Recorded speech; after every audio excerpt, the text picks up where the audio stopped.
In the port city of Karaikkal, Devotee occupied a position of high social standing. As the wife of a wealthy merchant, she moved through a world of silk, spice trade, and domestic expectation, fulfilling her role with a precision that satisfied every societal standard. But her internal focus was elsewhere. Her mind remained anchored in a silent, constant devotion to Lord Shiva, a spiritual life that existed in parallel with the luxury of her home, yet remained untouched by it. The friction between these two worlds surfaced when her husband sent home 2 mangoes.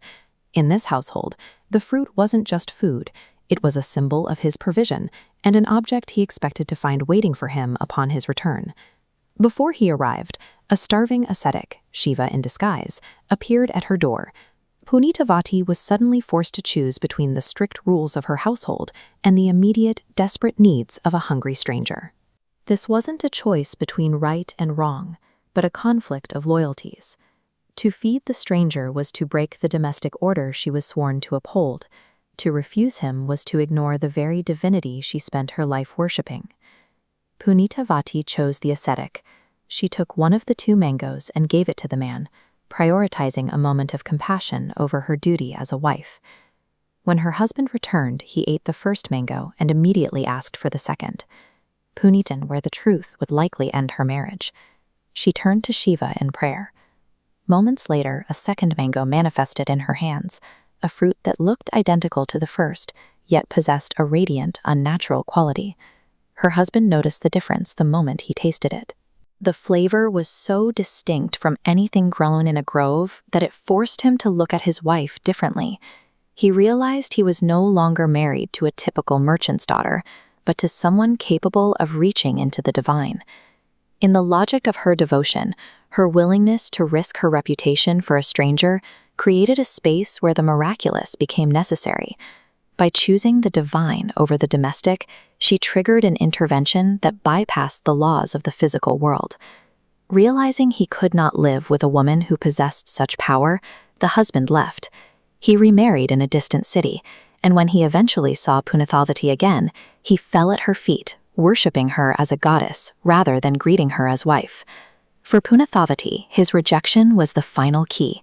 The abandonment signaled that her role in human society was over, leaving her with no further obligation to the world of merchants and marriages. She prayed to Shiva to remove the last thing tying her to her old life, her beauty. Since she was no longer a wife and had no desire to be seen by men, she asked for her physical form to reflect her internal state of renunciation. The transformation was immediate. Her skin withered and her beauty vanished, leaving behind a skeletal figure. This bronze sculpture captures that transition, the gaunt limbs and visible ribs of a woman who has physically discarded her ego. To Devotee, this wasn't a loss. By shedding her flesh, she had finally removed the mask of her worldly identity, leaving only the spirit that was devoted to Shiva. Free from human expectations, she began a solitary journey north toward the Himalayas. She reached the base of Mount Kailash, the site believed to be Shiva's earthly home. The scale of the peak stood as the final barrier between the devotee and her god. As she prepared to climb, she was struck by the thought that her feet should not touch such holy ground. To walk upon the mountain felt like a violation of the very sanctity she sought. She began to ascend the mountain on her hands and her head, dragging her skeletal frame across the ice and stone. This grueling method of travel was her final act of physical humility. The climb became a physical ritual, a choice to let her body bear the weight of her conviction as she approached the summit. From the summit, Shiva and Parvati watched her approach. This stone carving captures the divine pair who sat at the end of her journey. Parvati was unsettled by the sight of the skeletal figure moving in such a distorted way, and she questioned Shiva about the identity of this being who seemed to have moved beyond the limits of human endurance. Shiva looked at the figure not with pity but with recognition. He addressed her directly, calling her Amma, or mother, honoring the depth of a devotion that had sacrificed everything to reach him. In this moment, the horrific appearance of the devotee was irrelevant.